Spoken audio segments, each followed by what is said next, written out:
while we wait on him to respond, I guess it's my turn to talk about some shit that I got away with. You know, I've gotten away with plenty of shit in my life, as you've probably heard if you've watched any of the content I've put out over the years outside of these podcasts. And I think when I look back at the kind of shit I got away with, a lot of it was very mundane to me because my specialty was getting away with, you know, stupid minor crimes. I stole all the time when I was younger. I would get pulled over with tons of illicit shit in my car, and I got away with a lot of it because I just looked the way I do, you know? I mean, I'm a normal-looking white dude with no tattoos. I don't look threatening in any way, and, you know, here I am just sitting here. So a lot of the time, I really took advantage of that, and I really, I ran that shit to the dirt. That was always my upper hand. Whenever my friends wanted a bottle from the store, they wanted me to go steal something, I was the guy they'd send in to do it. And I was always happy to do it because I knew I was going to get away with it. I knew I was going to get exactly what I came in for almost every single time I did it. And I think that confidence also helped me get away with a lot of shit too. When you go in, you know, I stole a fuckload when I was younger. Every store in my town despised a guy like me. I was a true menace, dude. All the grocery stores were getting hit. Walgreens got fucked. Walmart, I fucked all the time. Specifically, Walmart really got the brunt of my aggression. You know, one time, back when Walmart was still 24 hours, back when America was still a real country, I went into Walmart at like 2 a.m. and I went to the electronics section. I don't know if it was actually 2 a.m., but it was late. I remember it was night. I went in and I went to the electronics section, and this girl just opened the sliding door for me. And I remember grabbing a Nintendo DS. Like, she handed it to me, you know? She literally just opened the fucking door. No alarm on the DS, mind you. This is a different time, dude. It was literally like 2016, if I remember correctly. No alarm on the DS. So I literally, in my winter jacket, just put it in my inner pocket and walked straight out the fucking door. Just straight, I dipped. The girl who pulled it out for me, she's like, okay, you got to pay for it up front. And I was supposed to meet her up there, and I just left. I just left the store. And nothing happened. No one pursued me. No one said anything. I just walked right out the door. And I used to do that all the fucking time. I had this tactic at Walmart. Some of you guys who have watched my content, you've heard in depth about how I got arrested stealing from Walmart, but I haven't talked as much about the times where I got away with it. I used to have this little strategy when I needed some money to buy whatever I needed to buy, usually a big bag of weed or sometimes a big bag of Zans. You know, in high school, those are my two favorites. But I didn't have blow money yet in high school, unfortunately. But either way, I had this little tactic I figured out where I used to take those big plastic storage totes that you have in your garage or maybe your attic if you live in a big house. And I would put one in my cart and take the lid off and just put the lid to the side. And the barcodes for these, if you scan them, are always on the outside for some reason. Just always. They were on the outside of the tote. So I'd put the tote in my cart, and looking back at it, it looked super suspicious. But when you look like I do, it kind of doesn't look very suspicious. So I went in there, and I used to go, some of you may remember when Walmart and pretty much every store, Target had these too, they would have these big bins of discount media. It was Blu-rays, DVDs, Xbox games, PlayStation games, the whole shebang.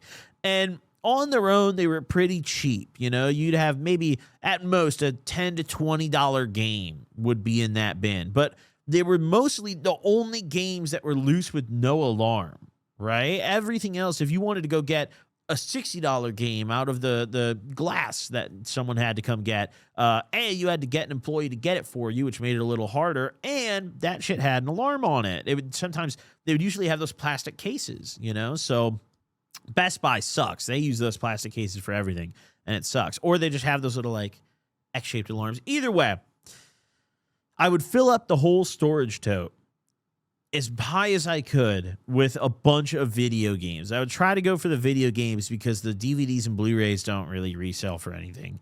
But I would have like 20 fucking Lego Batman games. Or like I would have like, because there's only 3 games, 3 or 4 different games in this bin, but there's a million of them. So I would literally have like 10 to 20 copies of each game in the fucking bin, fill up a tote, close it up, go to self-checkout at Walmart and pay for the tote. And then I would just walk out with it. I showed my receipt and I did this numerous times without getting caught successfully.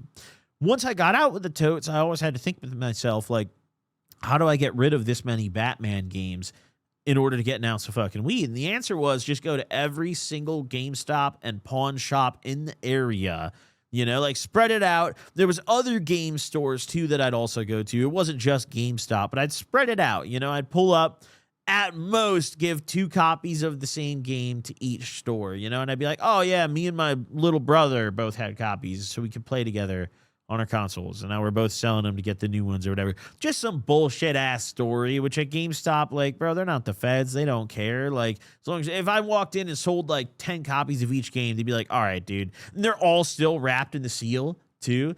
That's another thing. I would usually take the seal off and like open it at least for the first time, so it didn't seem completely brand new, because selling sealed games is pretty, it's pretty sketchy. That's not.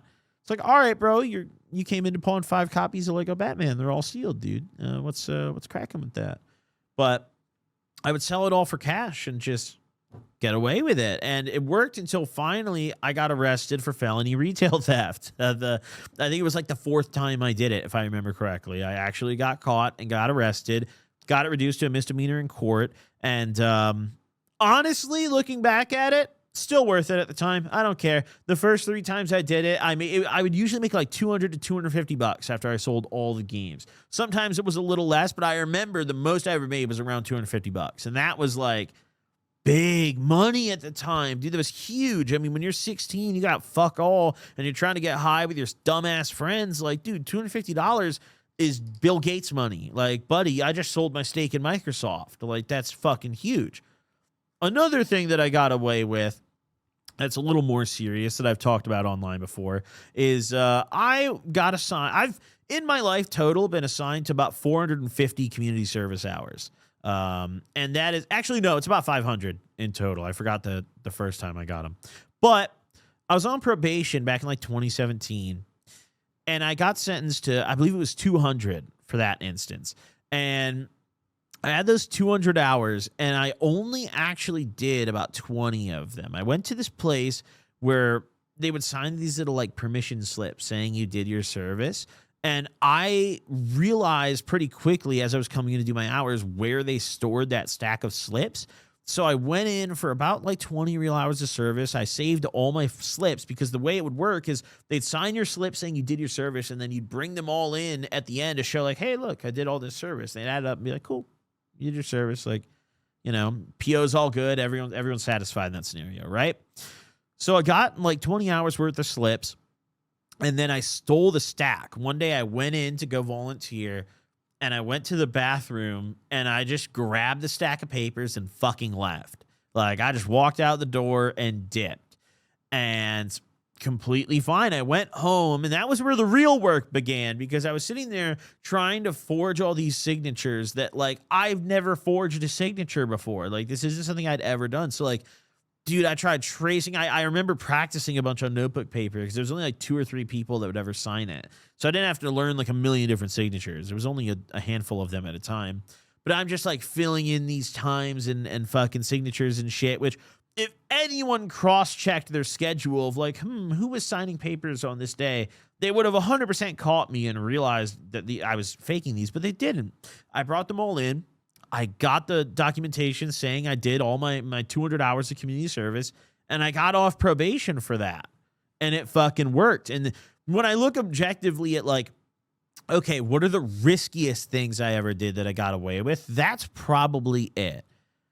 That's probably it, because my reduction to a misdemeanor would have been forfeit. I would have gone to juvie, or it would have been jail at that point, because I became an adult while I was on probation. So it would have been, I just would have gone to jail at that point. For, I believe it was like a year. It was the same sentence as my probation, is what my PO kept telling me. She's like, if you fuck this up, because I was pissing dirty early on. She's like, if you fuck this up, like, You go to jail for a year. You realize that, right? Like, you're not going to be able to just get more probation. Like, that's not how it works. Fuck him.